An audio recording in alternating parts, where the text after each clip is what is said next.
Hey, RetconRaider here, with special thanks to the Raiders, the fine folks who help make these videos possible, including but not limited to Revenant, Alois, Anerdinwarpaint, Dragon Matrix 7, Eerie V23, Exsellsior, Gottlieb, Kazorm, Lima, Nathan Welch Jr., Tomasz Piątkowski, Triphoppenskip, and Valinrook. Thanks for your support, guys. That said, let's get started.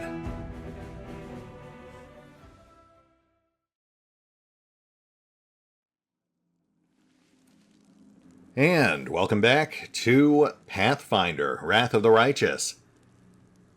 As we continue our general tour of Dresden, our newest settlement and base camp, though at the moment we're getting to know our mysterious new Narnian council. And this is all material that is completely new to me, so I am of course very interested in talking to these fine folks. Or not so fine folks in some cases. Now, I'm not sure exactly how long this will take, because I've never done it before, but I did drop a list of everyone else we still need to talk to while we're working our way through this lore gathering and general setup phase for Act 3. But looking at the rest of the list after we finish with these guys, we should be able to get back out into the field about halfway through next episode. So, you know, just bear with me a little longer. We're almost through the really talky part, I think. Though there are plenty more in the future because we still haven't set up our councils and whatnot. I just figured that can wait until after our first outing. But, yeah, let's just start working our way around the table. The creature that stands before you is constantly changing, and only their basic humanoid shape remains the same. Their race, skin, color, gender, and age are all shifting continuously, as if you are not looking at a single person, but a whole series of people constantly replacing one another. Hello, Commander. We are very interested to see you. Cool. Likewise, I think. What exactly is going on here? What's your deal? We are Shyka. Shyka the Many, they call us. We bear the title of the Eldest. You can consider us a deity of the Fey world if you wish. This is not true, but we do not mind. As for what interests us, let's say we do not find it necessary to walk in step with time. Right, I was more talking about, why do you keep changing like that? That's very disorienting. Everything is changing, or more precisely, everything is eternal and unchanging. And perhaps it is only from the perspective of mortal observation that it changes.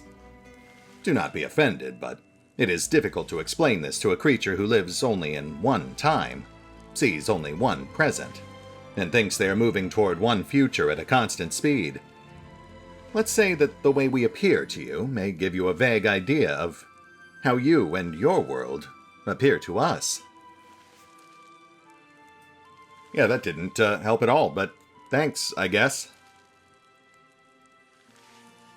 So, what are your thoughts on the world wound?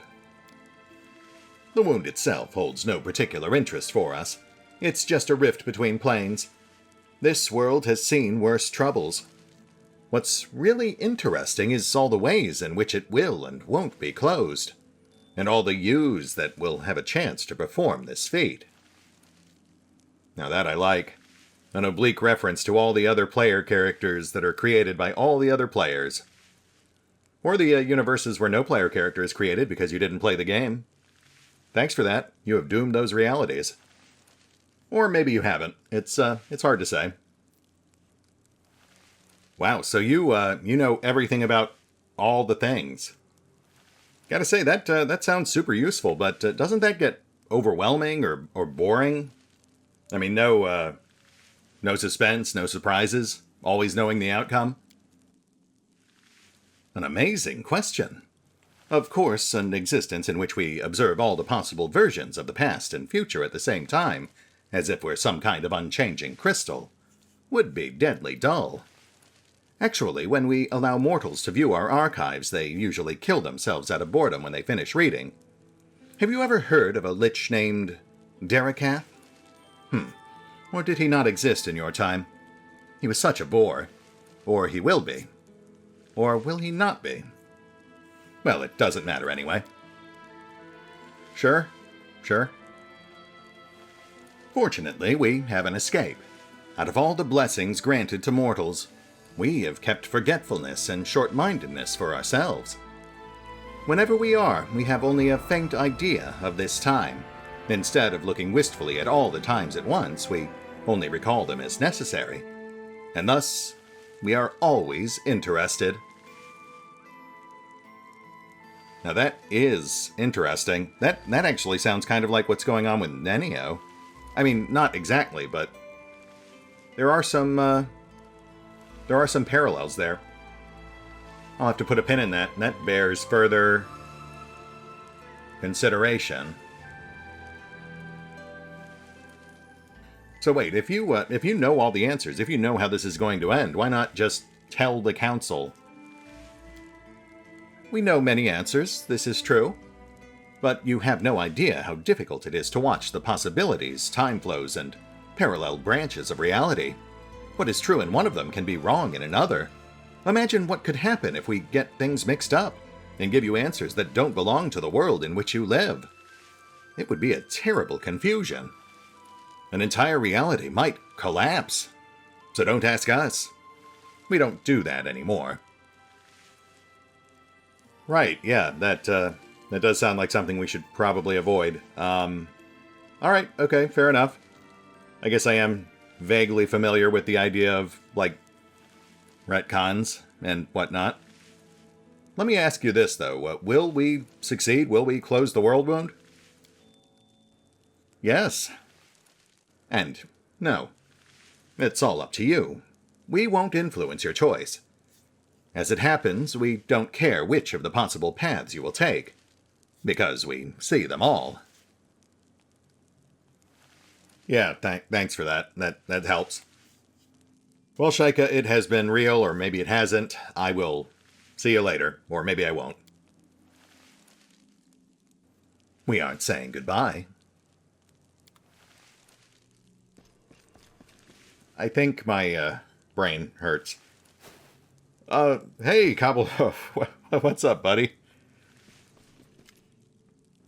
Mighty despite its years, the hippogriff in the mithril breastplate looks down his beak at you. He gazes at you with the wise eyes of a veteran officer. So you're a hippogriff, right? What's up with that? Purr. The hippogriff pounds his breastplate loudly and straightens to attention, as if on parade. His breastplate is adorned with the holy symbol of Abadar, and he's obviously proud to serve his god.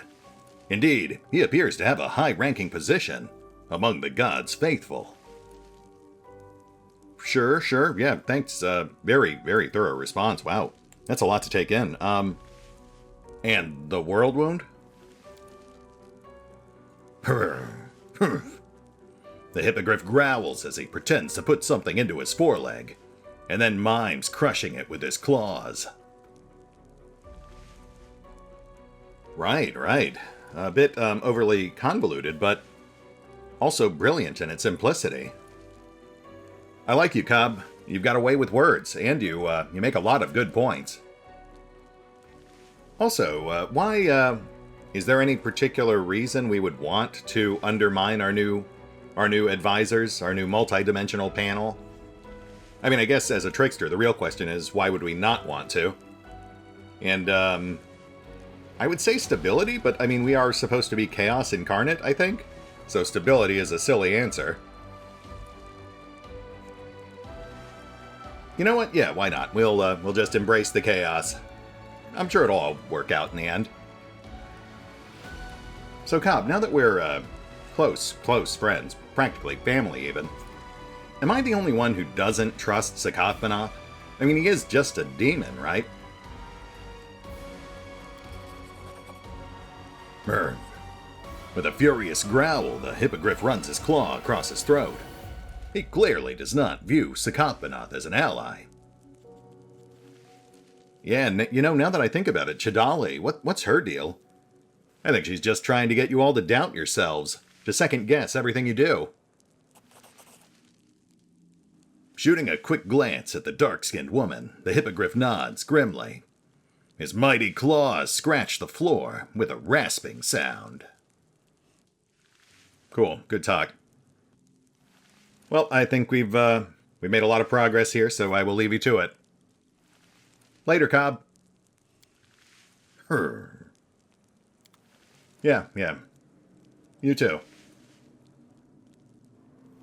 Okay, well, 3 left, I guess. I figure maybe 5 minutes each. Socothbenoth, what's up, buddy? The creature's eyes are black voids, and his gaze holds the promise of both incomparable pleasure and endless suffering. He puts a thin finger, its black nail carefully manicured up to his pierced lips, and smiles suggestively. Well, are you glad you accepted my invitation? I, for one, am happy to see you here. So, Saki, or, Benny? Socks? Tell me about yourself. You're a demon, right? What's up with that? Oh, words are so boring.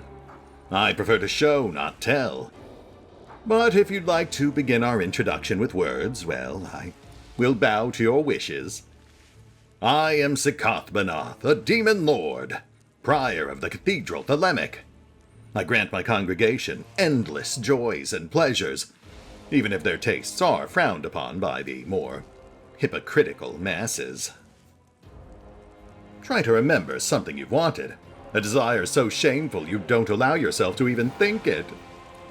In my house, it will come true. That and hundreds more things you can't even imagine.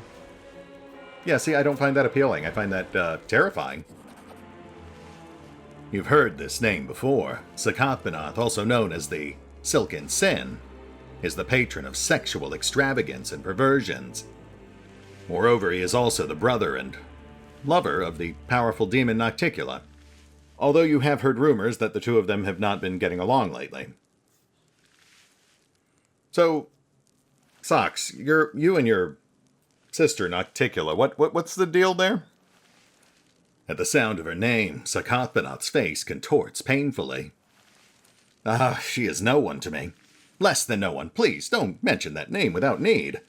Let's talk about someone more pleasant. About me, for example. Or you. Or even Cobblehoof. Those muscles. The broad, powerful wings. That strong back. I wish I could ride him.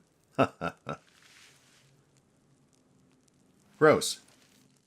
So, wait, Socks, if you're a demon lord, why aren't you working with Baphomet and Discari?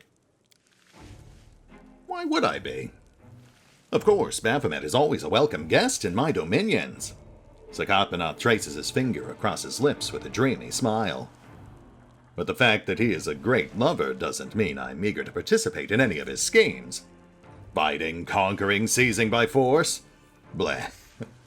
All my victories come to me of their own volition, begging to be conquered. Uh-huh. And your thoughts on the world wound? On the one hand, it is a disgusting monstrosity, meaningless carnage. So many boys and girls, mortals and demons, who could be making love to one another, are hacking off each other's heads instead. On the other hand... For a moment, Socothbenoth's usual playful expression disappears from his face, as if the question has reminded him of something unpleasant. Stammering, he finishes quickly. On the other hand, the more chaos, the more opportunities. Really now? What kind of opportunities are we talking about here? That sounds intriguing. Let us set this conversation aside for now, all in good time. Socothbenoth's face darkens for a moment. But then, with visible effort, he fixes his charming smile back in place, and the playful note returns to his voice. I'll make sure you don't miss anything interesting. I promise. Yeah, I think I'm already seeing some interesting things here. Thanks for that. Hey, Socks, if you don't mind me asking, why'd you want me on this council? Oh, you can be sure that I have plans for you. But now is not the time.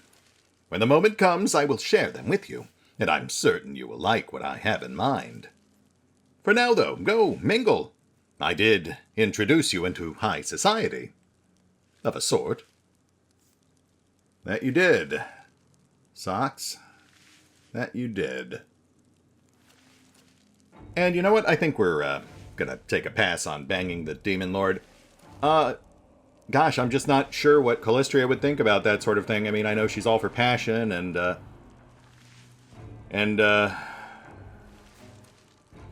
yeah, why don't you guys weigh in on that in the comments on whether or not Callistria would approve of hooking up with Socothbenoth. And for the time being, I'll just restrain. I will hold myself back.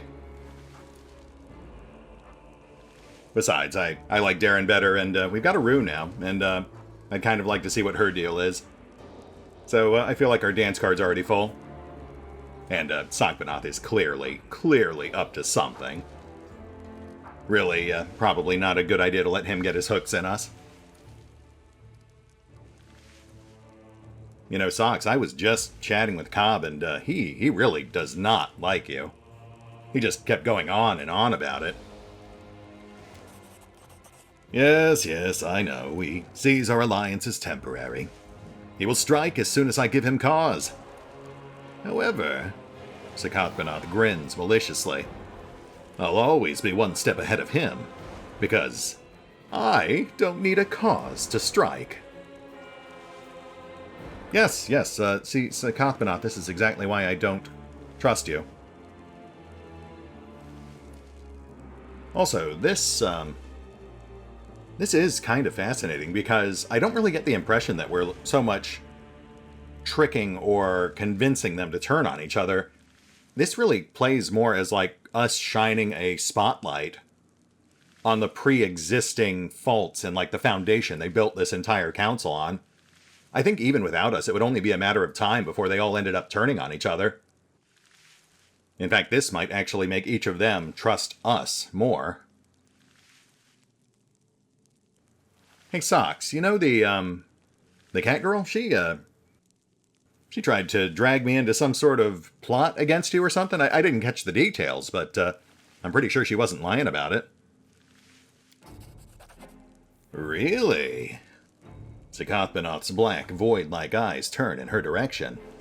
He gazes contemptuously upon the lion-headed woman in the white and gold robe, lingering on the curve of her chest. This scraggy cat deems herself a lioness and thinks she can set the council against me. The one I recommended she convene? Let her try. You'll hear how she meows. I feel like there's a lot of better ways you could have phrased that, but I'm kind of glad you didn't. Where are you going? You should stay a little longer. The demon blows you a kiss. Yeah, I would, but, you know, I have to go roll in disinfectant, so, maybe next time. Cat. The lion-faced woman gives you a stern glance. Her amethyst eyes seem to pierce right through your soul. Welcome to the council, Commander. Thanks, I'm, feeling pretty good about this whole thing. So what, you're like a cat or something? Eritrice. I am what you mortals call an Imperial Lord. My element is truth, the eternal truth, shining through the endless lies. The insights born only through honest, thoughtful debate. Sure, right, and you're the one who called all these fine folks together, right? Without, say, any advice from other members? Yes. Many have tried to solve the problems of the world with weapons, and none have succeeded. I decided to try another way, and do what no one has tried before. Resolve everything through peaceful negotiations. Sure, that could certainly work, but has it never given you pause that a more direct approach might get better results? I mean, you are an Imperial Lord, right?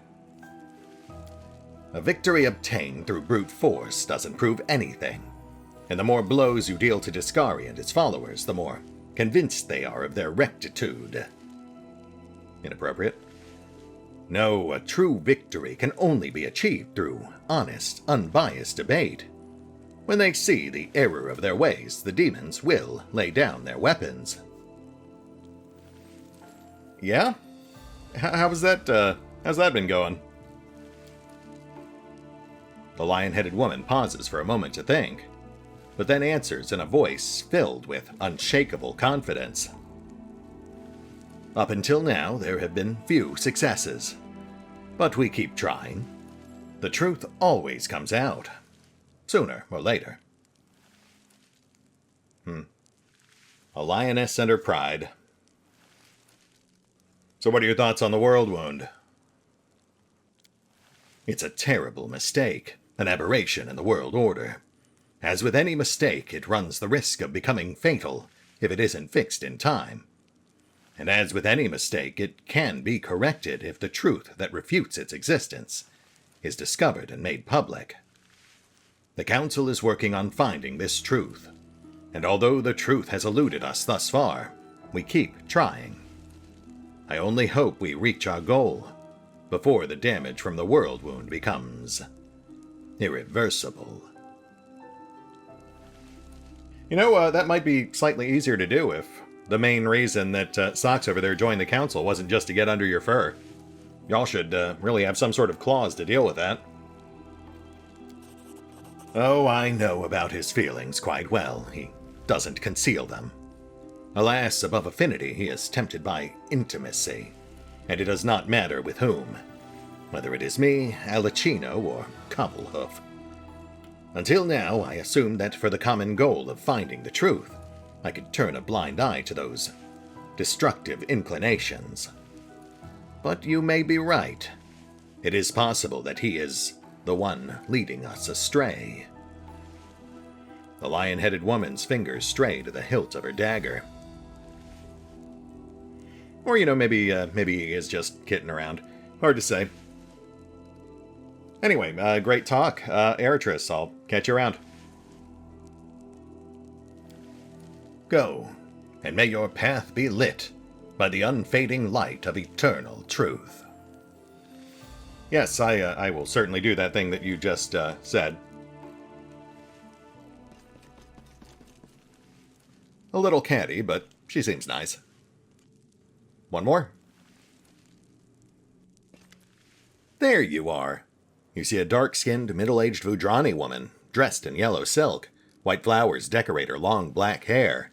Her cheeks dimple as she smiles. We are so lucky you managed to find us. Would you like a cookie? I made them myself. She hands you a parcel of fragrant cookies. Sure. The sweet, fragrant cookie melts on your tongue. The taste of the unfamiliar spices lingers in your mouth like a gentle, sunny morning, filling you with hope and joy. That's a good cookie. So hey, you seem pretty normal. What's your deal? My name's Chadali. Mortals say I'm an Imperial Lord, and some even worship me, and I try as best I can not to disappoint them. I heal some, make some stronger, but truth be told, I can't compete with the gods. Chadali gives you a sweet smile. I was born because of a lucky chance, when a yellow aurora, a lunar eclipse, and a meteor shower happened simultaneously on Elysium, and I liked it so much, existing that is, that now the only thing I do is share my happiness with others. Huh, is that how that works? So tell me, what are your thoughts on this whole world wound thing? A terrible calamity. It is our duty to fix it. The Vudrani raises her plump, dark fists, and thin bracelets clink together delicately on her wrists. We haven't succeeded yet, but you will definitely bring us luck. Definitely. So I guess that's just your thing? You're all in on luck and random chance? I believe in chance. I create chances. I am chance. The woman smiles broadly, revealing healthy white teeth. Whoever you are, whatever you do, this world wants to help you. Your main task is to trust it, and not stand in the way of your own luck. So wait, you're basically saying I don't have to take responsibility for my actions anymore? I can just do whatever and it'll all work out? Of course not. How can you say such things? Surely one has to take responsibility for their actions, but without losing faith in chance. Although cleaning up after oneself is mandatory. Yeah. What if I wanted to do something really bad? Would chance still help me out? Like, say I wanted to burn down an orphanage or... No. The Vudrani interrupts you mid-sentence, raising a plump finger adorned with a white gold ring. Not like that. Okay, well, what if, like, a rock falls from space and hits me in the head and kills me? Is that my fault for not trusting in chance enough? I'm just trying to figure out how this works. No. Chadali shakes her head, earrings clanking. Accidents happen too. It's not your fault. The world wants to help you, it just isn't always able to. But you have to hope for the best anyway. And stop asking me these odious questions. You've ruined my mood. The Vudrani dives into the parcel of cookies and begins chewing furiously. Ooh, good idea. I'll have some too. Yum, yum, yum. You know, it's funny. You're like chance personified or whatever. But you're sitting right across from like a creature of pure law and order. Old Cobb over there, nice guy, but he's like cause and effect personified. You don't think that throws off like the balance or whatever? The RNG? This is true. I was hoping he'd come to his senses, understand that he shouldn't stand in the way of chance, and that our luck can change, even surprise us. But now that you, our lucky charm, are with us, his negative influence could have terrible consequences. It's decided. I must stop him, for his own good. Don't worry about him. When he understands why it was necessary, he'll thank me. Yes, that is definitely the way I see things playing out. You know, I was worried for a moment there, but then I remembered I just need to take a chance and see how things play out. Also, I need more cookies. All right, I'm outie. Later. Go, and don't forget to look around. You don't want to miss your luck. Why would you put it like that? Is there something in here now?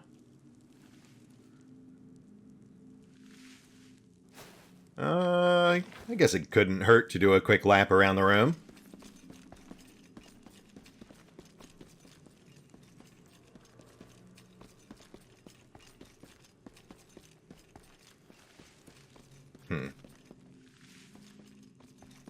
I've been bamboozled. I took a chance and it didn't pay off. Very disappointed in you, Chadali.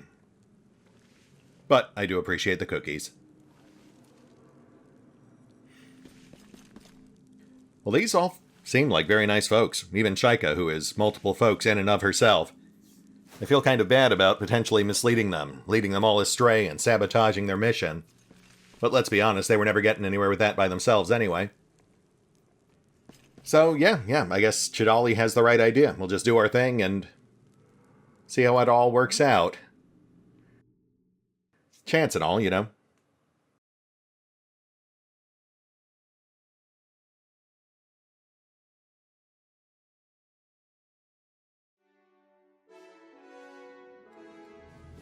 Alright, that took slightly longer than I thought it would, but we should have enough time for the rest of the characters on my list for today.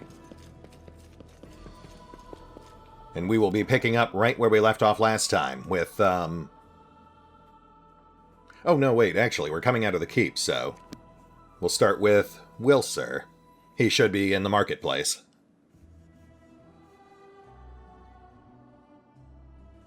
Yeah, I figure we'll wrap things up with the upper city and the mid-city today. And that'll just leave the temple, the barracks, and the lower city for next time.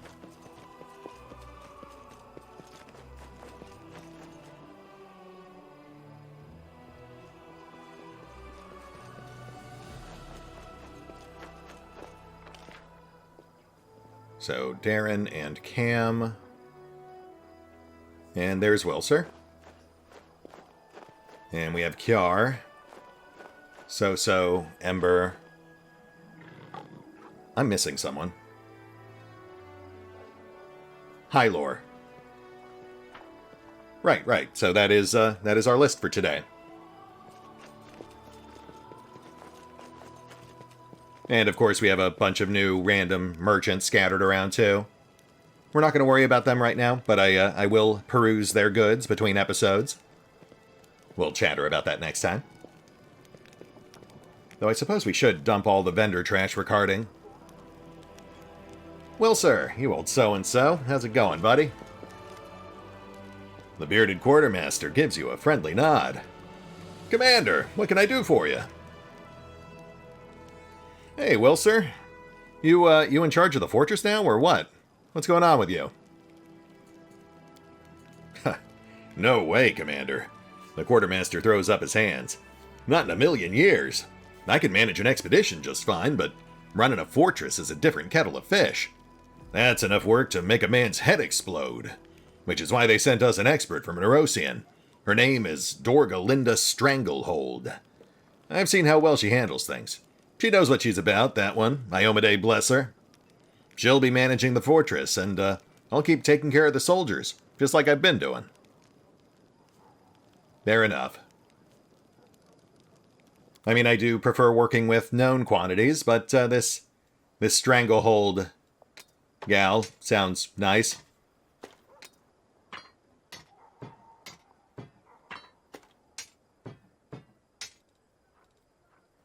And we'll worry about the rest of this stuff off screen. I'll sort out the magic goods later, figure out what we want to keep. But we do want one thing while we're here. There we go. One bag of holding. That is vitally important for a crew like ours, which is like 80% dex-based, minus a horse. Oh, right, and we also have a bunch of random loot scattered around town, which I will collect off screen. No reason to waste screen time on that right now. I don't think any of it's notable anyway.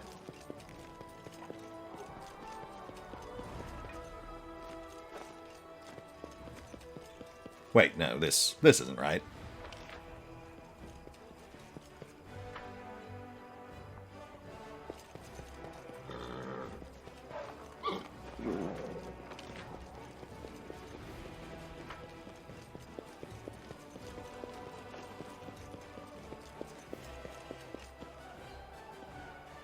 Ciar and Morveg.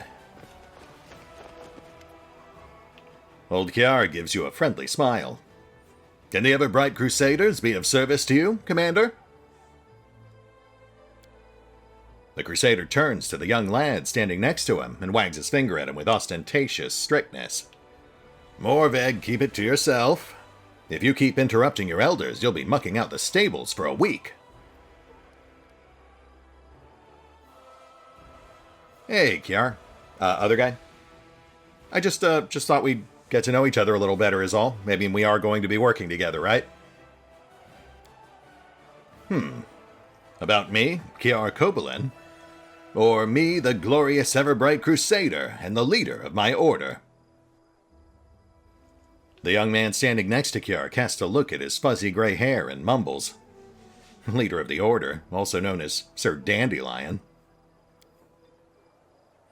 The old man turns to the lad and reprimands him loudly but kindly. Morveg, you insolent Kellid whelp! Show some respect for your mentor's age. Or do you think you'll never grow old yourself? Oh, Ciar, that is an awkward and loaded question. Because most Crusaders do not, in fact, live to be as old as you are. So tell me about yourself. The old man scratches his thinning, fuzzy hair. About my life before the Order.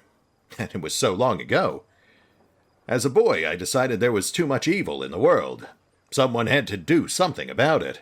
Try to fix it. I decided to become a priest. But then I saw the ever-bright Crusaders, so proud, so pure. And then someone next to me said, "What arrogant snobs." And he was right. We ever-bright Crusaders actually are a little arrogant. So I thought, maybe these invincible snobs could use the help and companionship of such a simple and warm-hearted lad as myself. Who knew that years later, I would become their leader? Cool. Well, that certainly worked out. So, what can you tell me about the Everbrights? The Everbright Crusaders are not the oldest order, but our traditions are solid. For us, fighting the world wound is not a war. It's our service. We dedicate our lives to it, and also our souls. We have high standards and live under many restrictions. We have no families, drink no liquor, play no games of chance, accumulate no wealth, and own no lands, even if we are entitled to them by birth. We reject everything that distracts us, that draws us to peaceful life, for our hearts are always turned to war. But war is a grim, ugly thing that makes wicked everyone who takes part in it. And we keep our hearts pure so that we are not left sickened by war, so that our light does not fade. Because darkness can only be overcome by light.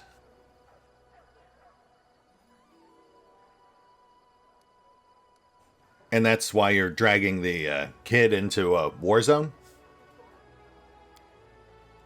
Ciar smiles warmly with deep-seated pride.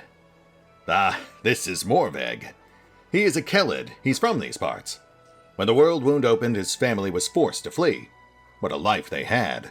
Poor, always hungry, cast aside from the world. When they didn't have any bread, they fed on rage and vengeance. We caught this boy on the road. He was walking north to Dresden to kill demons. Dirty, gaunt. Just looking at him made you want to weep. We picked him up, trained him. He is hot-headed and lacks discipline, but he's also smart and brave. When I look at him, I see the future of the ever-bright Crusaders. Well, great. I will leave you two to it. You seem like a great guy, Ciar. Hopefully things work out. The old man nods. I'm glad I gratified your curiosity. Good night. Good night. Ciar gives you a bright smile. Of course, Commander. You have a lot to do. May Iomedae help you. I'm more of a Callistria kind of guy, but then again, all she's done for me so far is cover me with bees. A dark-eyed young man who looks like a typical Cobbled greets you politely. He casts a deferential look at Ciar, his mentor standing next to him.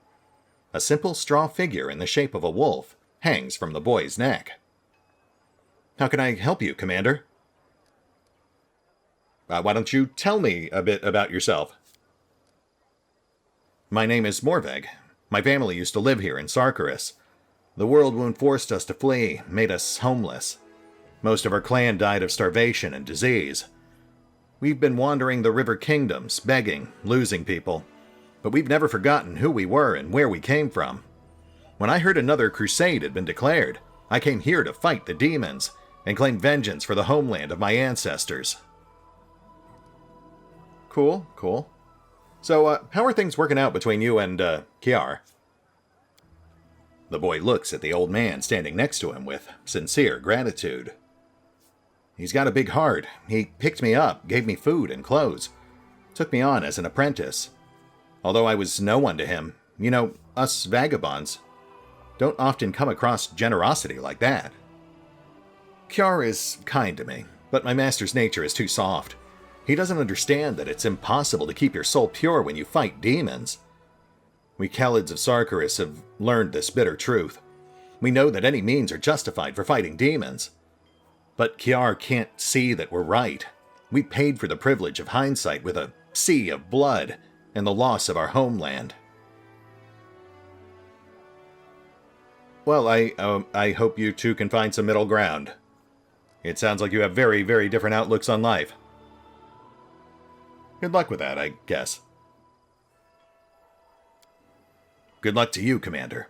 Keep fighting until these monsters are defeated. That is the plan. See ya.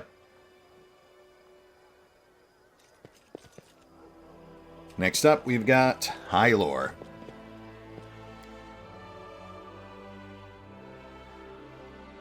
His whole spinner of nightmare things, yeah, that's all leading up to a late-game quest. So it's important for us to get all the proper lore and context there.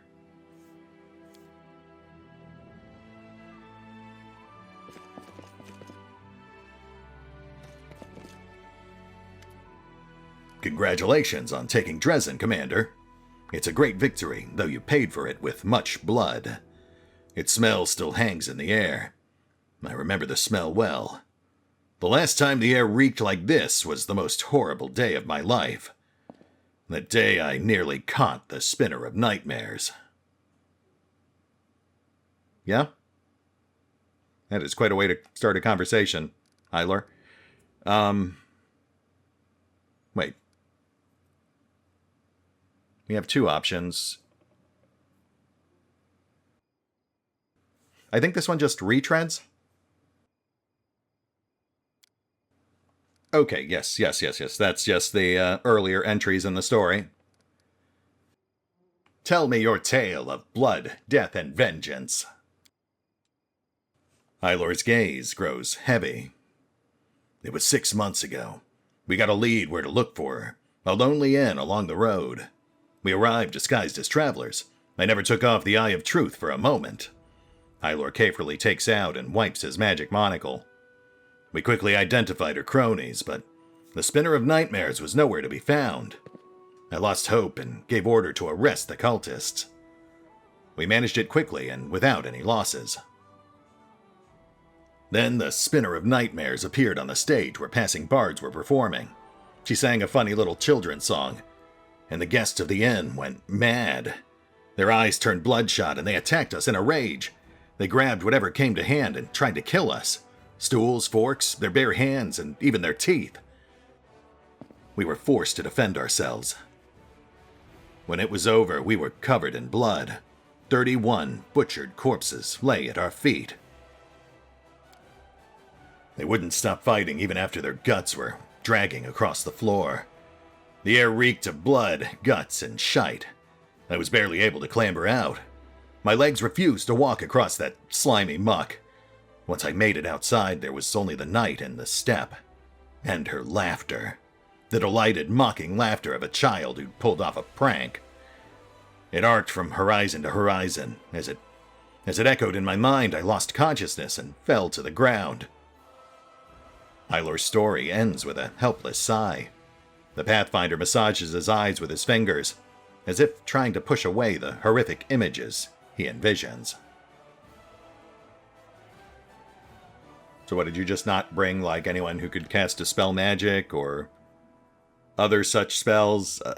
I gotta say, Hilor, it's starting to sound like you really could have thought out how to approach confronting a magic demon a little better than you did.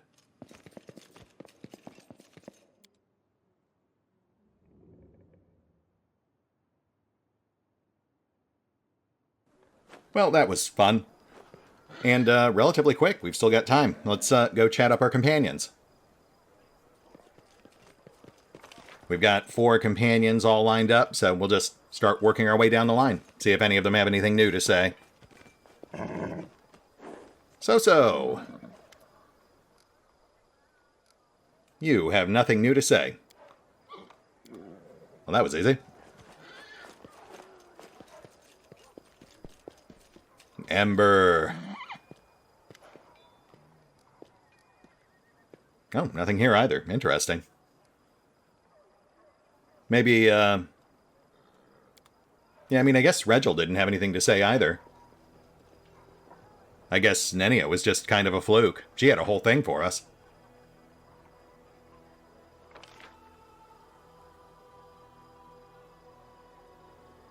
We do need to chat up Aru. Though I imagine she's going to have a whole bunch of stuff to say. So that might be better off left for next time.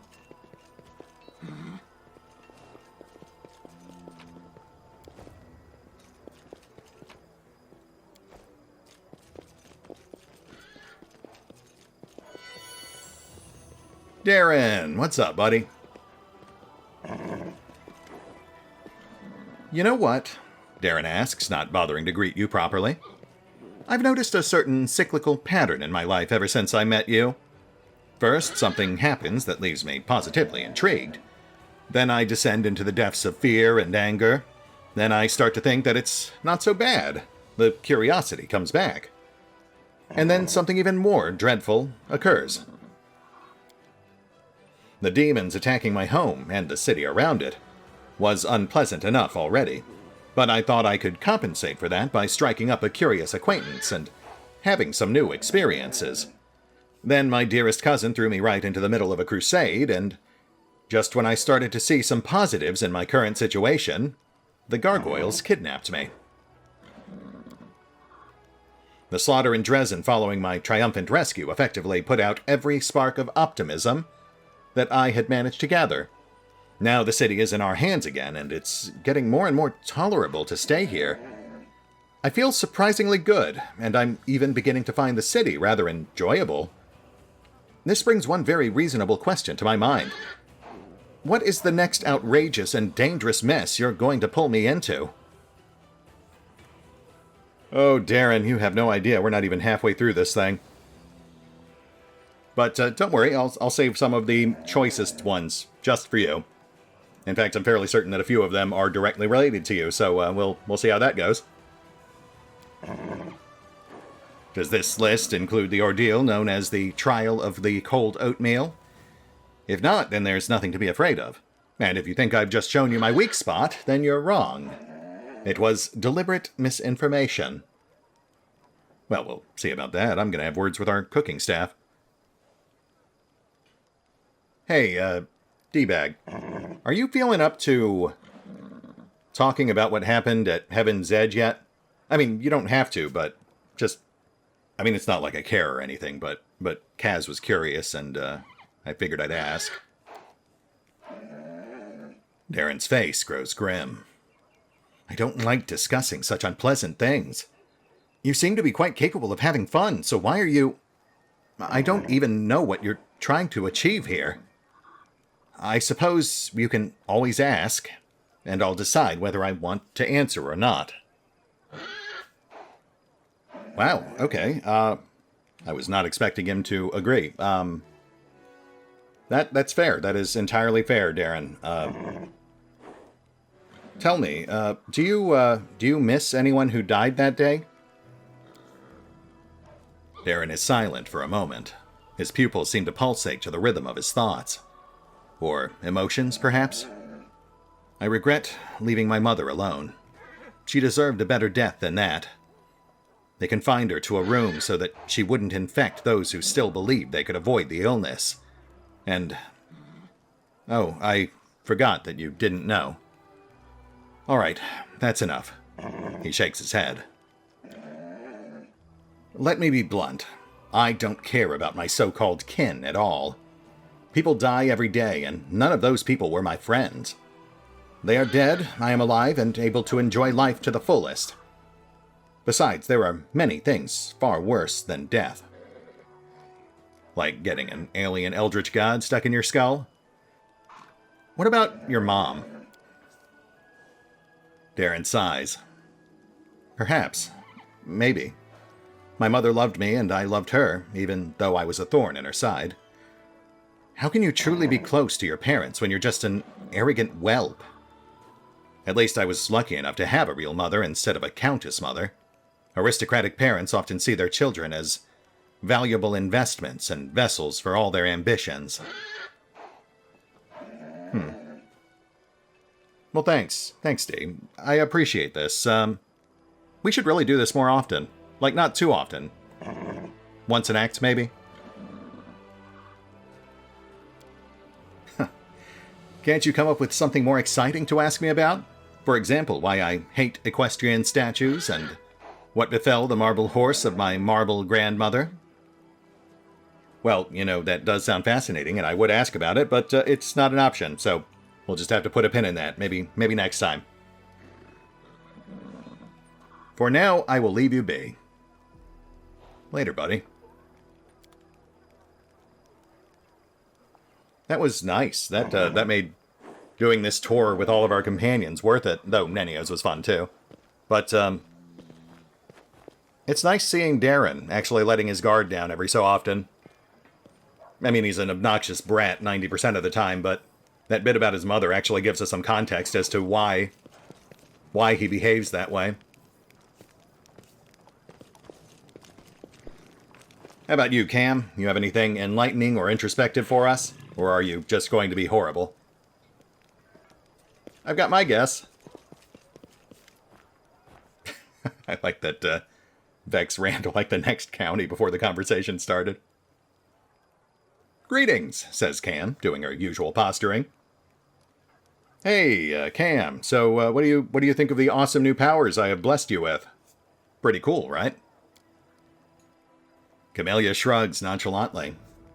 People of noble descent grow accustomed to ample opportunity.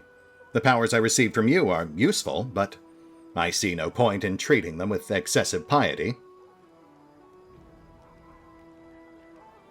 Cool. Good talk. I am so glad I went out of my way to talk to you, Cam. Let's never do this again. This is a retread, right? Yeah, I feel like we've done this one before. Also, Cam, that is wildly inappropriate. Please restrain yourself. And goodbye forever. I won't keep you. The dawning smile on Camellia's face freezes and quickly dies away. You're my least favorite. Helpful? Poker night, don't forget. Kaz has really been looking forward to it. Law, too, but you never hear him say it out loud.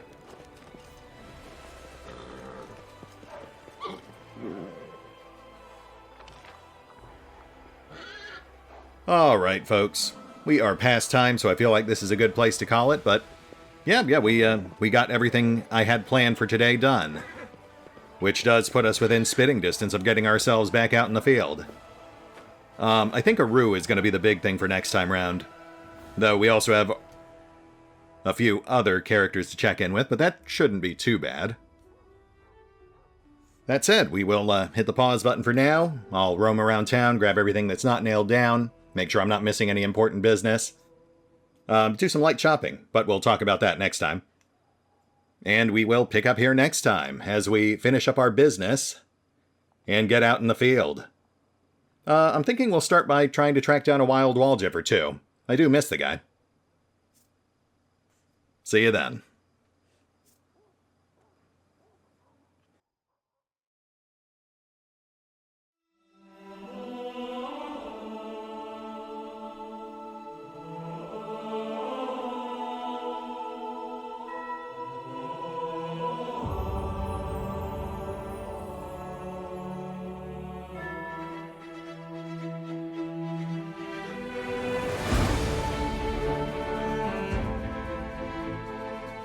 Oh, and remember, although I do love playing Pathfinder, Wrath of the Righteous, you can find out more about the game by visiting the official website, the official social media feeds, or the official store pages. And if you'd like to help support the channel, then feel free to push the buttons that do the things, or maybe even check out the Patreon. Links are in the description. Yum, yum, yum.